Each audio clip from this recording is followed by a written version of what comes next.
If you've been taking a blood pressure pill every single morning for the past year, amlodipine, losartan, or lisinopril, how confident are you that you truly understand what that pill is doing inside your body right now? Not what the label says, not the one sentence your pharmacist printed on the bag. I mean, actually understand it, the way it works, the way it can quietly turn on you under the right conditions, and the warning signs that separate a minor inconvenience from a situation that requires urgent medical attention. Most people I talk to, educated people, careful people, people who read the news and manage their own finances, pause when I ask that question. And that pause tells me everything. Because here's the thing, these aren't weak medications, these aren't vitamins. Amlodipine, losartan, and lisinopril are powerful drugs that change how your heart and blood vessels and kidneys function every single day. And yet, millions of seniors take them on autopilot with very little understanding of what to watch for, what to avoid, or when something that feels ordinary is actually a signal your body is desperately trying to send. Today, I'm going to change that.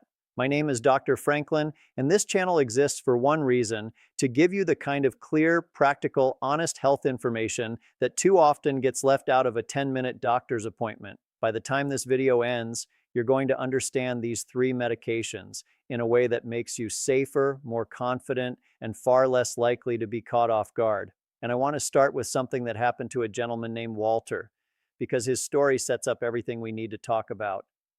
Before we begin, take a second and tell me your name and where you're tuning in from. I go through the comments and I genuinely want to know who I'm speaking to and supporting here.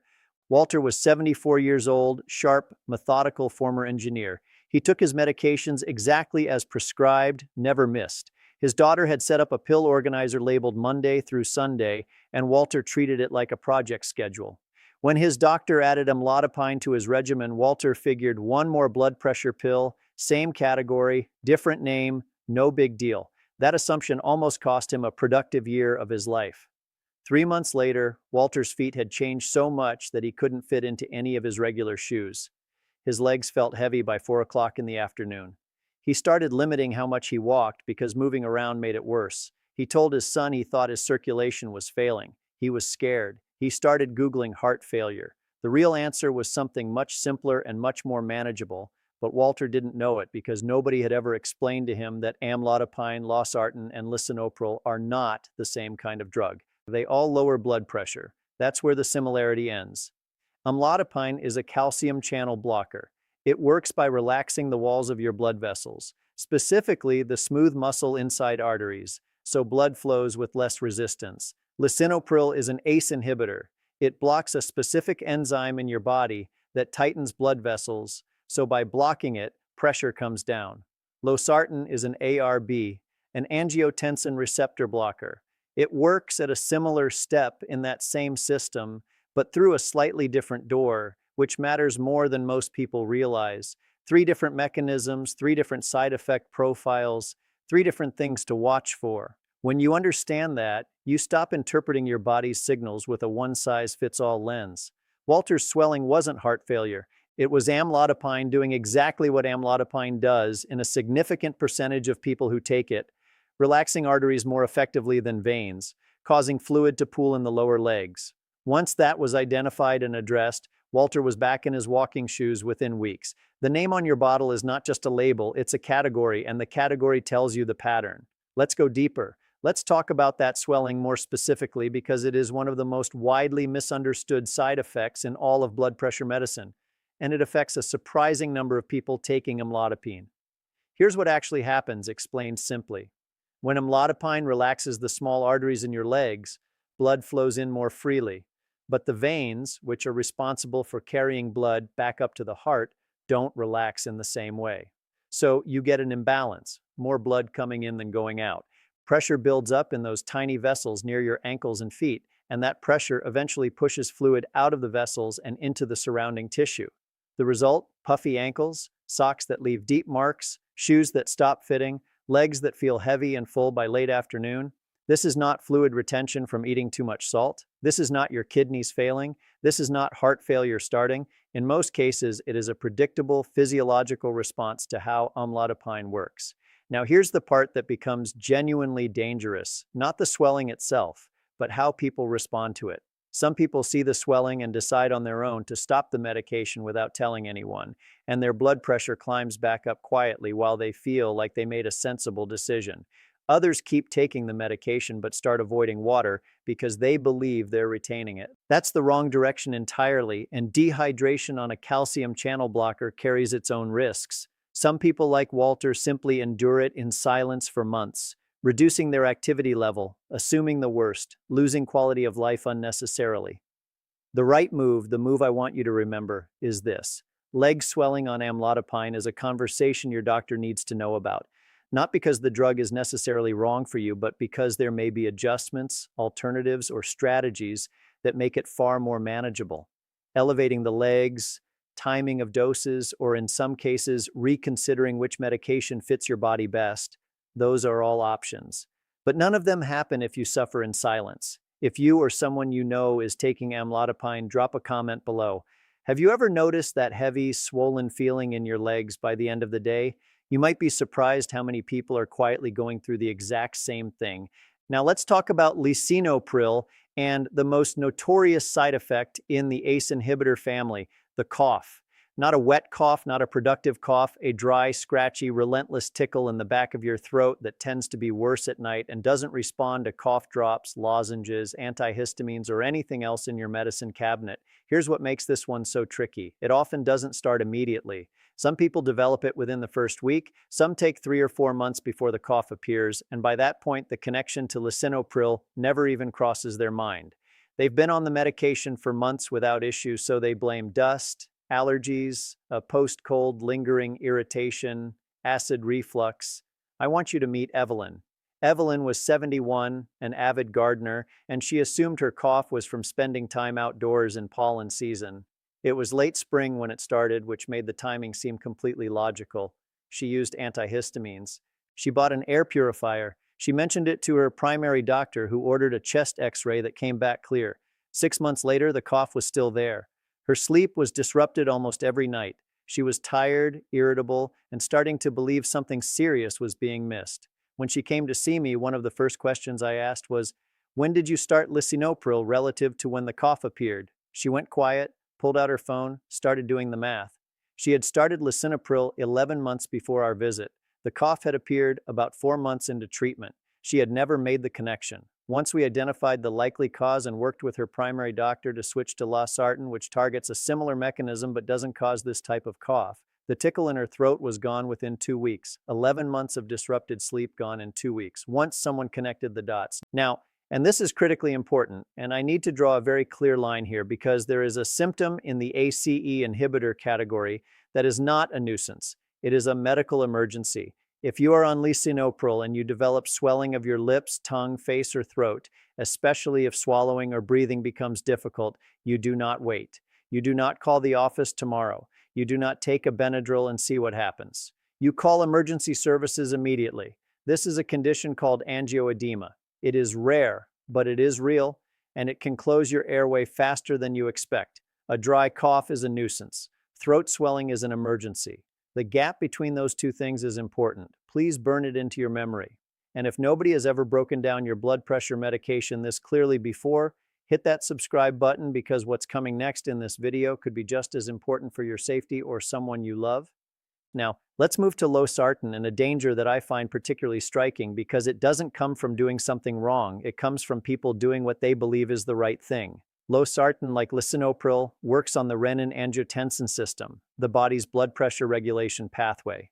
One of the effects of this class of medication is that it can raise potassium levels in the blood. For most people, this stays within a safe range when monitored appropriately. But add certain common lifestyle choices on top of it, and the picture changes. Here's where it gets counterintuitive. Potassium doesn't just come from bananas or supplements. It's hiding in products that are actively marketed as the healthier choice, salt substitutes.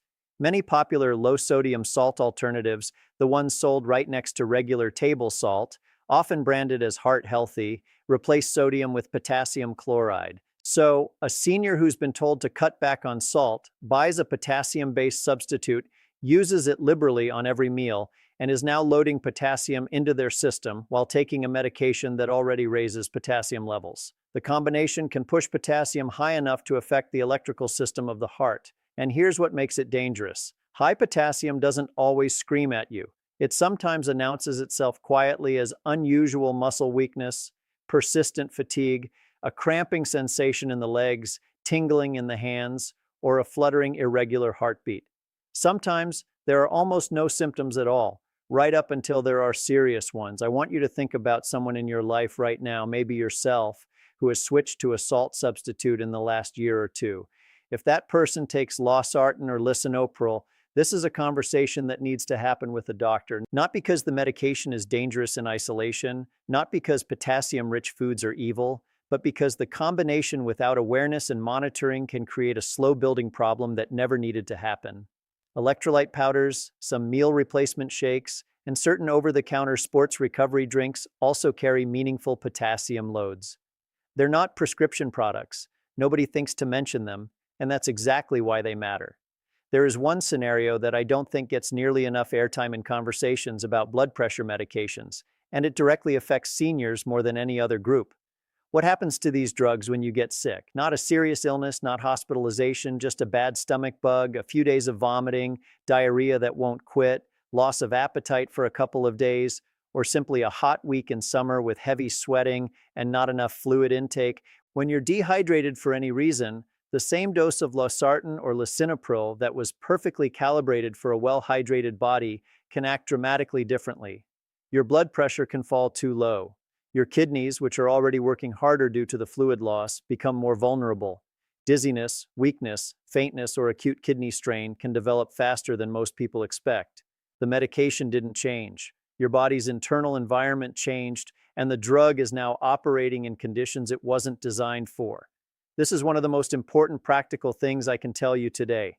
Illness changes the rules, and if you don't have a plan for what to do when illness hits, whether to hold a dose, when to call the doctor, what symptoms should trigger a visit, you are leaving a significant gap in your safety.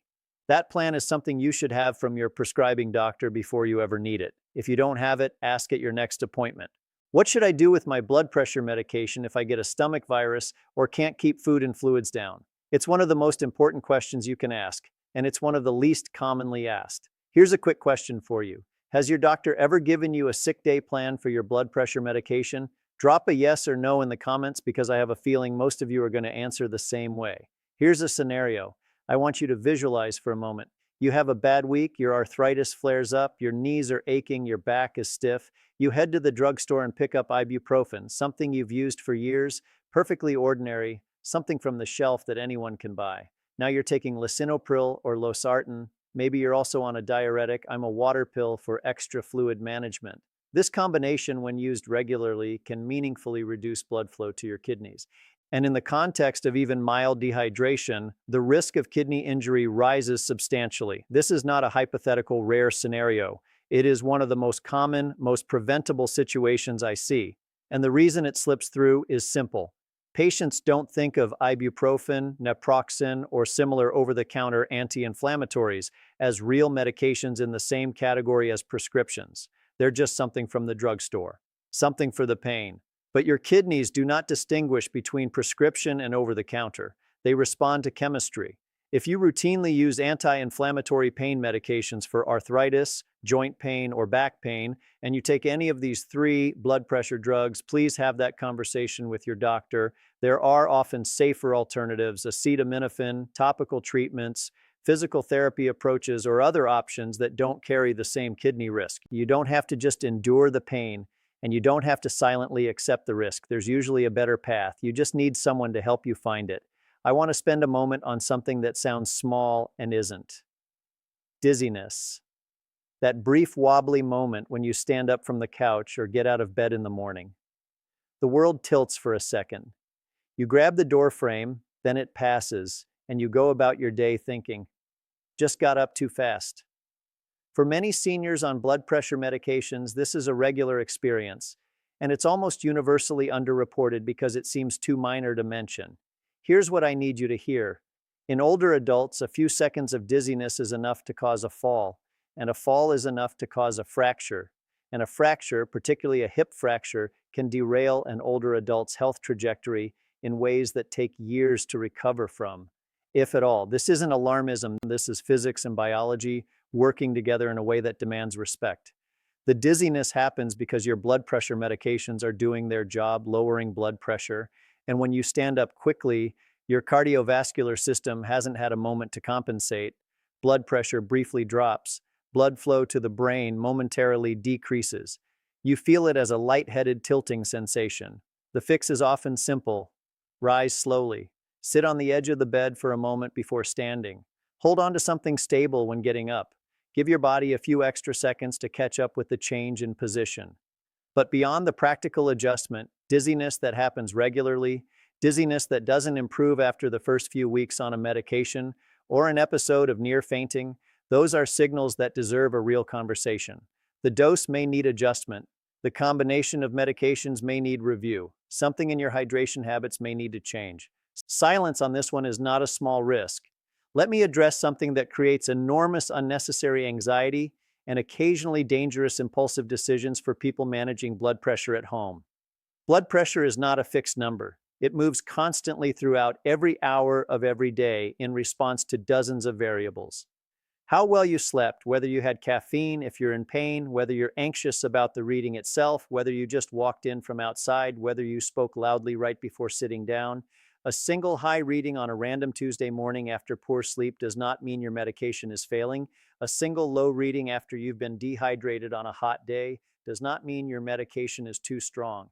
What matters is the pattern over time measured consistently, same arm, same time of day after 5 minutes of quiet rest without rushing or talking. When people monitor inconsistently and react emotionally to individual readings, the decisions that follow are almost never good ones.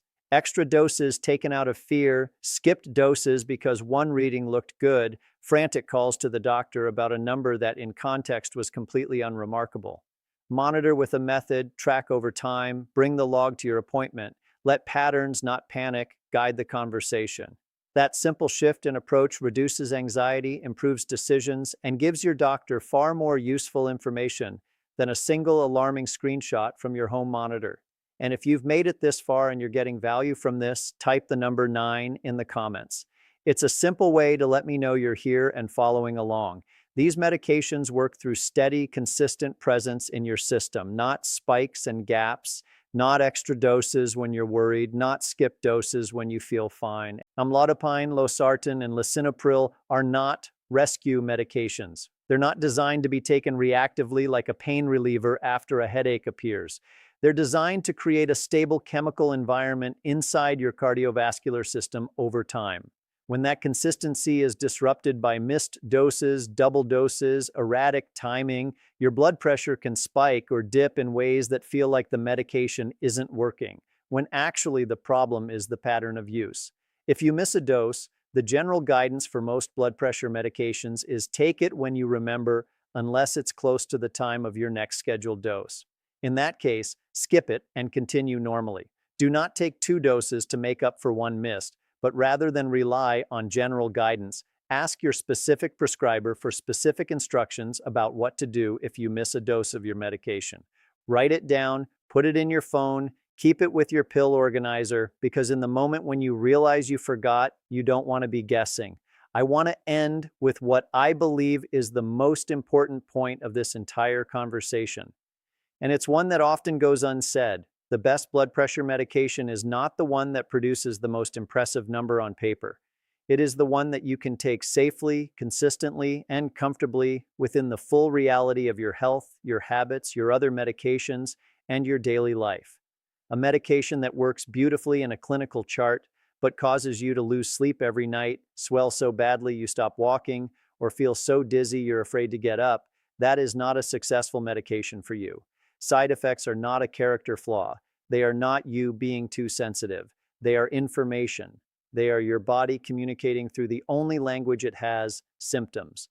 And those symptoms deserve to be heard, evaluated, and responded to thoughtfully. Too many seniors endure side effects in silence because they assume, well, I need this medication, so I just have to live with it. That assumption is not medically sound. There are almost always options. Dose adjustments, timing changes, alternative medications in different classes, combination strategies, but those options only appear when you speak up. Silence is not compliance. Suffering quietly through a side effect that makes you dread taking your medication every morning is not dedication. It's a setup for the day you stop taking it entirely without telling anyone, and that's when blood pressure rises back up and everyone is caught off guard. Your voice is part of the treatment plan. Use it. Let me leave you with the simple framework I want you to carry out of this video. If you take amlodipine, watch for leg and ankle swelling, especially by late afternoon, and report it rather than endure it. If you take lisinopril, watch for a persistent dry cough that doesn't respond to anything else and know that throat or tongue swelling is a genuine emergency requiring immediate care. If you take losartan, watch for signs of high potassium like muscle weakness or irregular heartbeat. Review what's in your salt substitute and have a sick day plan ready before you need it. With all three, rise slowly to prevent falls. Monitor blood pressure with a consistent method. Never combine casually with anti-inflammatory pain relievers without guidance. And never stop abruptly without talking to your doctor first. You took the time to watch this video. That tells me you take your health seriously. I hope this gave you something real, not fear, but clarity. Because clarity is what turns a prescription in your hand into a treatment plan you actually understand. If this helped you, share it with someone you love who's managing blood pressure, because this is information that saves real people from real harm quietly every day. Right now, thousands of seniors are sitting in discomfort with stool stuck in their rectum and have no idea what's actually happening or what to do about it. And that silence is what makes it dangerous. Click the video on your screen right now, because it covers the silent digestive signals most seniors overlook until it's too late.